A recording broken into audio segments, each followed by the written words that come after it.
Hello student, स्वागत है आपका रॉयल इंस्टीट्यूट उदयपुर में। और मैं doctor Suresh Yadav, zoology faculty, Royal Institute Udaipur.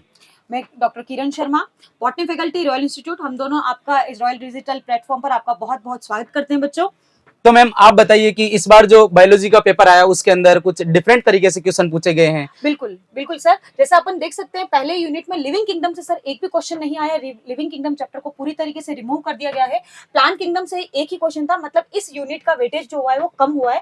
और इस यूनिट का जो वेटेज इन्होंने कम किया उसको डाल दिया सर इन्होंने मॉर्फोलॉजी में। जी बच्चों देखो, इस बार क्या है कि जिस टॉपिक का वेटेज ज्यादा था मैम, कुछ ऐसा ही हुआ कि जिस टॉपिक का वेटेज ज्यादा था उसके अंदर कम क्वेश्चन आए, और मॉर्फोलॉजी में अक्सर कम क्वेश्चन पूछ जाते, वहां से ज्यादा क्वेश्चन पूछे। आप बिल्कुल सही कह रहे हैं। मॉर्फोलॉजी से इस बार वेटेज 5 बढ़ गया। और आपको पता है 5 में से 2 क्वेश्चन तो डायग्राम के थे, जी जी। 2 क्वेश्चन एमसीक्यू थे, और एक ही क्वेश्चन जो था वो कैसा था, डायरेक्ट क्वेश्चन था, वो भी स्टेटमेंट वाले क्वेश्चंस के अंदर आया था। बढ़िया क्वेश्चन इन्होंने इस बार। तो बेटा देखो, आपने देखा है कि जिसका वेटेज कम था उसके अंदर से अच्छे क्वेश्चन आएंगे। तो मैम बताइए, आप इसके अलावा कौन कौन से ऐसे टॉपिक हैं जिनके अंदर अच्छे क्वेश्चंस बने हैं, ज्यादा क्वेश्चंस का वेटेज आया है? सुरेश सर देखिए, जैसे अपन पहला तो एक्सेप्ट कर ही रहे थे कि इस बार जो है वो एग्जाम एनएमसी करवा रही, तो कुछ ना कुछ तो चेंजेस आएंगे ही आएंगे। और सिलेबस में भी एक बहुत बड़ा चेंज था, तो उसका पूरा इंपैक्ट जो है अपन को क्वेश्चन पेपर के ऊपर दिखा है। अगर अपन यहाँ देख सकते हैं जैसे कुछ चीजें अपन ने हाईलाइट करी है कि यहाँ पर अपन जैसे देखे कि फोटोसिंथेसिस से इस बार 3 क्वेश्चन थे, सेक्सुअल रिप्रोडक्शन इन प्लांट से केवल 2 क्वेश्चन थे। इस चैप्टर का वेटेज कम हो गया आप देखें तो।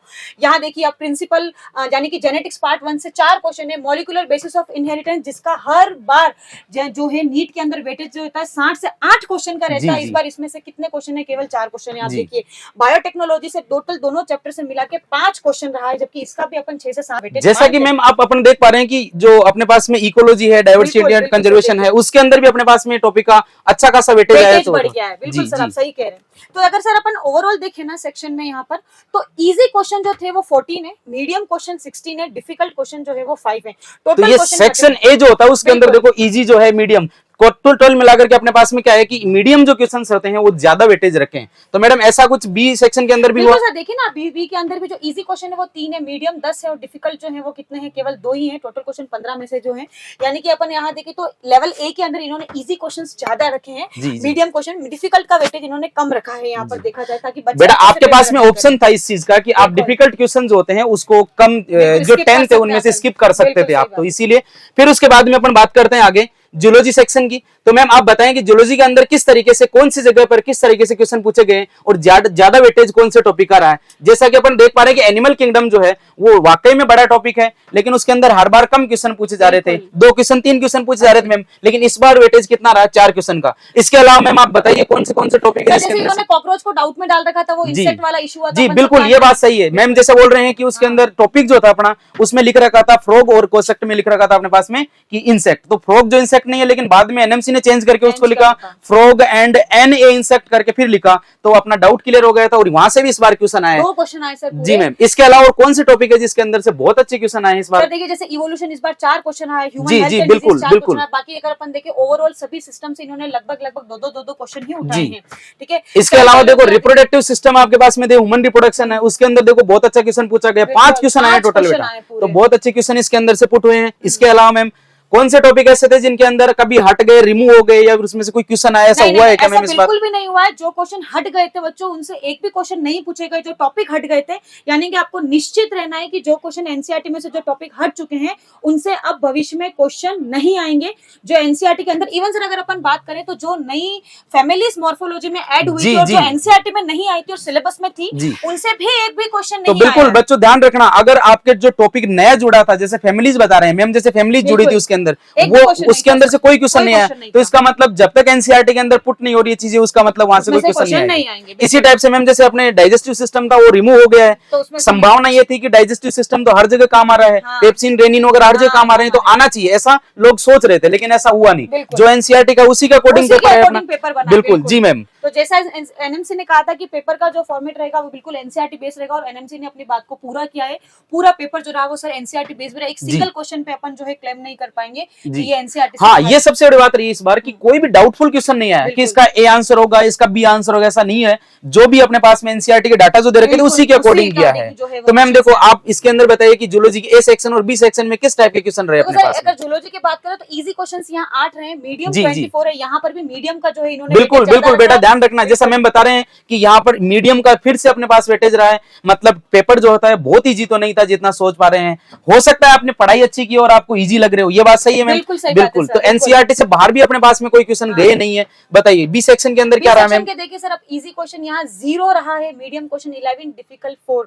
बिल्कुल बेटा, इसी तरीके से बोला जाता है कि बी सेक्शन जो होता है उसके अंदर से आपके पास ऑप्शनल 5 क्वेश्चन और होते हैं। बिल्कुल, तो इसी तरीके से आपके पास में ये क्वेश्चन पूछे गए हैं। सर यहाँ मैंने मीडियम और डिफिकल्ट का वेटेज ज्यादा रखा है जी। पर बायो का पेपर अगर अपन ओवरऑल देखें तो टाइम कंज्यूमिंग था। स्टेटमेंट वाले क्वेश्चंस हो गए, मतलब अपन कह सकते हैं कि उसके अंदर पढ़ने में टाइम लग रहा था, पढ़ने में टाइम लग रहा था बच्चों को। जी तो मैम, एनसीईआरटी में से दिया था लेकिन करना उसको थोड़ा बहुत अच्छे से। अब अपन उसको परसेंटेज वाइज देखें कि किस तरह से बोटनी में कितना परसेंट पेपर रहा, तो मैम प्लीज बताइए आप बोटनी के अंदर कैसा? बॉटनी में देखें तो इजी पेपर जो था वो मतलब इजी क्वेश्चन 33% इजी क्वेश्चन थे, मीडियम 55 थे।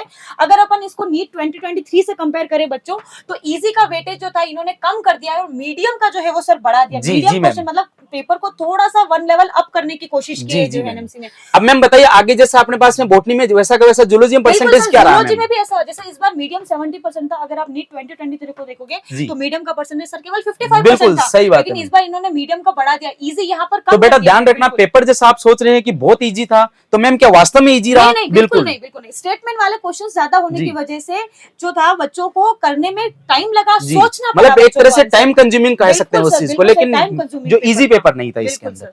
चलो इसके बाद में अपन बात करते हैं बोटनी के अंदर 11 टॉपिक का जो है क्लास वाइज किस तरीके से वेटेज रहा मैम, प्लीज बताइए। देखो सर, हमेशा से ही क्लास 11 का वेटेज जो है वो ज्यादा रहा है एज कम्पेयर टू क्लास 12। अगर अपन बॉटनी में देखें तो आउट ऑफ 50 क्वेश्चन 27 क्वेश्चन जो थे, 27 क्वेश्चन जो थे वो किसमें से थे? क्लास 11 में से थे। और 23 क्वेश्चन जो थे वो कितने थे? 48%। जी मैम, मतलब यहाँ पर 11th का वेटेज जो है वो थोड़ा सा। और 11th बोटनी के अंदर जो बताया मैम ने, जैसा कि 27 क्वेश्चन जो होते हैं 11th बोटनी के अंदर जो 27 क्वेश्चन आए हैं, 12th बोटनी के अंदर जो है अपने पास में 23 क्वेश्चन आए हैं। इसी टाइप से मतलब कुल मिलाकर के अपना वेटेज जो होता है मैम जो अपने 11th का रहा है, इन्होंने जूलॉजी में भी रखा है। जी मैम, 27 23 का वेटेज। बिल्कुल, बहुत बढ़िया। तो इसका मतलब ये हुआ है बेटा, ध्यान रखना कि बोटनी के अंदर जो है लगभग 52% जो पेपर आया है अपने पास में बोटनी का, वो 11th क्लास से अपने पास में ज्यादा आया है। क्या होता है कि बच्चे करते हैं कि मैम जैसा कि 11th क्लास है मेरा, तो मैं इस बार थोड़े मजे कर लेता हूँ, अगली बार मैं पढ़ लेता हूँ। तो इसका मतलब 11th पढ़ना बहुत जरूरी है बच्चों, ध्यान रखना उस चीज का। और एनसीईआरटी को बहुत अच्छे से कवर करना है। तो मैम इसके अलावा देखिए इसके अंदर 2023 के अंदर किस तरीके से क्वेश्चन पूछे गए थे, कितने लेवल था, प्लीज बताइए। 24 का कंपैरिजन अगर अपन बात करें तो जैसे यहाँ पर अपन ने कहा था कि मीडियम का परसेंटेज जो है वो इस बार बढ़ गया। तो देखिए आप पिछली बार मीडियम क्वेश्चन केवल 45% थे, इस बार कितना हो गया? 61%। बिल्कुल बिल्कुल मैम, जैसा मैम बता रहे हैं कि इसके अंदर क्या हुआ है कि 61% हो गया है मीडियम लेवल। इसका मतलब पेपर जो है वो थोड़ा सा अप चला गया है पिछली बार से। इसका मतलब ये रहा है कि आपको क्वेश्चंस आ रहे हैं, ये नहीं है कि वो बहुत इजी था। आपने एनसीईआरटी अच्छी खासी से पढ़ी है, जैसा कि मैम आप पढ़ाते हैं तो बहुत अच्छे से आपने एनसीईआरटी कवर करवाई है। बिल्कुल, तो नीट 2022 का जो पेपर था वो कुछ इसी तरीके का पेपर था। बिल्कुल बिल्कुल मैम, बहुत बढ़िया पेपर था उसमें। इस बार बिल्कुल 2022 के तर्ज पे ही नीट 2024 का जो पेपर बना है वो भी इसी तरीके का बना है। मैम जैसा अपन ये कह सकते हैं कि टाइम कंज्यूमिंग वाला पेपर रहा था। मैच द कॉलम के क्वेश्चन आपके सामने बहुत सारे थे, बस थोड़ा सा ये करना था कि उसके अंदर थोड़ा ट्रिकी था। एक ऑप्शन को मैच कर दे तो मैम पूरा का पूरा ऑप्शन अपने से सोल्व हो रहा था। जिसने एनसीईआरटी पढ़ ली थी उसके लिए बढ़िया, और जिसने बढ़िया क्वेश्चन प्रैक्टिस की थी उसके लिए पेपर बहुत बढ़िया पेपर था। तो मैम आप लास्ट में क्या संदेश देना चाहोगे कि 11th को पढ़ना है कि 12th को पढ़ना है बच्चों को, एक बार प्लीज बताइए। दोनों ही बराबर पढ़ने हैं सर, 11th और 12th, और मूल मंत्र एक ही है कि एनसीईआरटी को बहुत अच्छे से यस बेटा ध्यान रखना है। एनसीईआरटी जो है वो आपकी इसके अंदर गीता, बाइबल, रामायण सब कुछ आपके वही है। तो उसको अच्छे से कवर करें, लाइन वाइज लाइन कवर करें। और हमारे साथ इसी तरीके से रॉयल इंस्टीट्यूट उदयपुर से जुड़ते रहिए। और आप हर एक क्लास में, जैसा कि मैम आप हर क्लास के अंदर एनसीईआरटी डिस्कस करते हैं, line to line NCERT discuss करते हैं, तो बिल्कुल तो आपको पता चल गया होगा पेपर के अंदर देख करके कि किस तरीके से अपने एनसीईआरटी के अंदर क्वेश्चन पूछे जाते हैं। आप मैम क्या संदेश देना चाहेंगे बच्चों को? मैं यही कहना चाहूंगी कि आप पूरी एनसीईआरटी अच्छे से कवर करें, ज्यादा से ज्यादा क्वेश्चन प्रैक्टिस करें, कुछ एक्स्ट्रा मैटर पढ़ने की जरूरत नहीं है बच्चों, टाइम वेस्ट होता है, क्योंकि एनएमसी हमेशा कहती है कि पेपर एनसीईआरटी से आता है और पेपर एनसीईआरटी से ही आया है बच्चों। तो आप पूरी कोशिश करें कि आप एनसीईआरटी बहुत बढ़िया पढ़ें। जैसा कि मैम बच्चे कभी कभार ऐसा भ्रमित हो जाते हैं कि नहीं एनसीईआरटी से नहीं आया तो पेपर, तो आप इसके लिए आप क्या कहना चाह रहे हैं कि एनसीईआरटी से ऐसा हुआ है क्या कि बाहर एनसीईआरटी ने बोला हो और उससे बाहर क्वेश्चन आया है? होता था सर, पहले सर 2017-18 की बात करें तो इक्का दुक्का क्वेश्चन एनसीईआरटी से बाहर के आते क्या थे। इस बार ऐसा हुआ है क्या पिछले 2 साल से कि एनसीईआरटी से बाहर कोई क्वेश्चन आया हो? बिल्कुल भी नहीं, बिल्कुल भी नहीं। पिछले अगर 2-3 साल से अपन देखें तो क्वेश्चन एनसीईआरटी से बाहर नहीं जा रहे हैं, क्योंकि ये एनसीईआरटी में से ही पेपर इतना बढ़िया करा रहे हैं, बिल्कुल जी मैम, जरूरत भी नहीं है बिल्कुल। वैसे भी। अब आपके पास जो टफ क्वेश्चन आते हैं या फिर कहें जिसको कि थोड़ा आउट ऑफ सिलेबस हो गए, आउट ऑफ सिलेबस तो नहीं है लेकिन आप थोड़ा समझने में गलती कर रहे हैं, क्या मैम ऐसे क्वेश्चंस को बी सेक्शन में डाला इन्होंने? हाँ बिल्कुल नहीं, ए सेक्शन में भी मीडियम लेवल आप देखिए, हार्ड लेवल ए सेक्शन में भी थे मीडियम, उनको सेक्शन बी में उन्होंने उनका थोड़ा सा जो है नंबर बढ़ा दिया, बाकी ए में भी थे, इजी भी थे, मीडियम भी थे, हार्ड क्वेश्चंस भी थे, टफ क्वेश्चन वगैरह सब कुछ उसके अंदर थे। तो बच्चों लास्ट में हम यही कहना चाहेंगे कि एनसीईआरटी को फॉलो करें और इस आपकी पूरी मेहनत में रॉयल इंस्टीट्यूट आपके साथ है। आप रॉयल इंस्टीट्यूट को ज्वाइन करें, हमारे स्कॉलरशिप प्रोग्राम को ज्वाइन करें। Thank you, all the best.